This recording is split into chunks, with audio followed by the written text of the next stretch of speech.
Hello everyone, welcome back to our YouTube channel Login Aid. Today in this video, I'm going to show you how to log in Palmpay account. Palmpay is an payment and financial services platform primarily operating in Nigeria. You can log into Palmpay account using your Palmpay website or Palmpay application. I am going on with Palmpay application, so tap on Palmpay. After this, here you'll be taken to this page. Now tap on click here to login option present on the bottom. With this, now here you need to first enter the mobile number or the email address that you have used to create your Palmpay account. I'm continuing with my mobile phone number.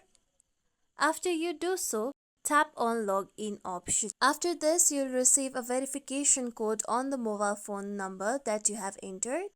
After you enter the verification code, you need to enter the password of your Palmpay account. With this, now you'll be logged into your Palmpay account. This is how we can log into Palmpay account. This is it for tutorial everyone. Hope this tutorial was helpful to you all. If you like today's tutorial, make sure you like, share, subscribe to our YouTube channel for more tutorials like this. Thank you for watching.